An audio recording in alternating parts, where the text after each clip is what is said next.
Fleet Commander Tarek of the Galactic Concordat stared at the approaching vessel with mounting dread. The ship was unlike anything he had ever seen, a massive obsidian structure shaped like an arrowhead, its hull bristling with what were unmistakably weapon ports. The scanners were going haywire, unable to penetrate its surface or determine its capabilities. "Analysis?" Tarek asked, his four-fingered hand tightening around the command chair's armrest. Science Officer Lyra shook her head, the bioluminescent patterns on her skin flickering with anxiety. "Unknown design, unknown materials, unknown propulsion. It's not matching any records in the database." The mysterious ship had appeared at the edge of the Vega system just hours ago, bypassing all the early warning systems without triggering a single alarm.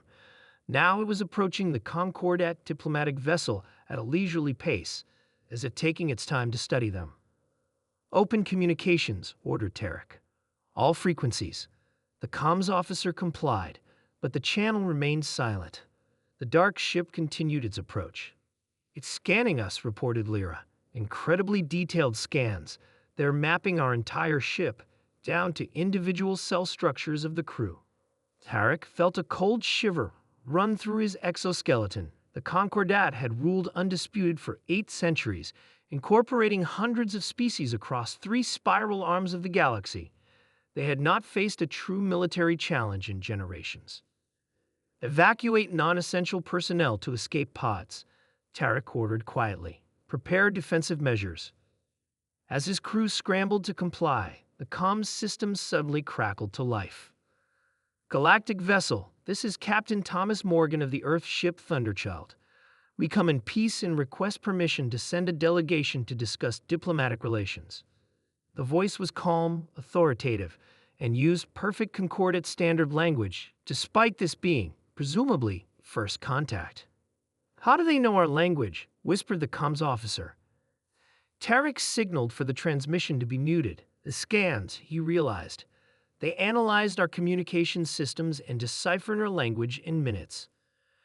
After a brief conference with his officers, Tarek reopened the channel. "Earth, ship Thunderchild. This is Fleet Commander Tarek. We were not aware of any spacefaring civilization in this sector. Your appearance is unexpected." "We've been watching for some time," came the reply. "Learning, we felt it was time to introduce ourselves properly." 3 hours later, Tarek sat across from Captain Morgan in the Concordat vessel's conference room. The human was smaller than he had expected, with none of the physical traits that usually indicated a dominant species. No claws, minimal musculature, dull teeth, fragile skin. Yet there was something in the human's eyes that made Tarek deeply uneasy. "Your ship," Tarek began. "It appears to be a military vessel." Morgan smiled slightly. "The Thunderchild is our diplomatic vessel. Those are weapon emplacements," Tarek pointed out. "Defensive capabilities," Morgan corrected smoothly. "Where we come from, it's prudent to be prepared for all eventualities." The human delegation consisted of 5 individuals, all wearing similar dark uniforms with subtle insignia that Tarek couldn't decipher.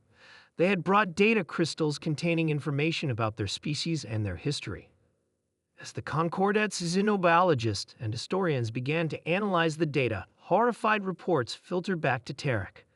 The human's history was a nightmare of constant warfare, technological advancement, driven almost exclusively by military needs, and a ruthless capacity for violence that exceeded anything in the Concordat records. "You've been at war with yourselves for your entire recorded history," Tarek stated, unable to keep the revulsion from his voice. Morgan nodded. "We've had our struggles, but we've learned from them. Peace through strength has become our guiding principle. And this ship, the Thunderchild, this is merely a diplomatic vessel? What do your actual warships look like?" For the first time, Morgan looked genuinely amused. "The Thunderchild is what we classify as a light escort frigate, our smallest class of interstellar vessel." The implication hung in the air, unspoken but unmistakable. Later that cycle, Tarek sent an urgent, encrypted message to the Concordat High Council. The message contained all the data they had gathered about the humans, along with his personal recommendation that the Concordat immediately begin strengthening its military forces across all sectors. "These humans," he wrote, have developed in isolation, hardened by constant conflict. They speak of peace while arriving in a warship that outclasses our most advanced vessels.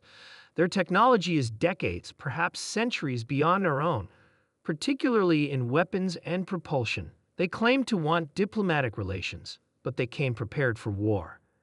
6 months later, a human embassy was established on the Concordat capital world. The Thunderchild remained in orbit, a constant reminder of humanity's capabilities. Other human ships began to appear across Concordat space, all diplomatic vessels, all bristling with weapons. The first meeting with humanity's warship had indeed brought panic to the Concordat leadership, but it also brought something else, a fundamental reevaluation of their place in the galaxy. The Concordat had never before encountered a species that had evolved not through cooperation, but through competition, not through peace, but through war. A species that saw diplomacy and military might as two sides of the same coin. And as human influence spread throughout Concordat space, bringing their technologies, their cultures, and their peculiar mindset, many began to wonder whether the galaxy was witnessing the rise of a new power or the beginning of the end of the old one.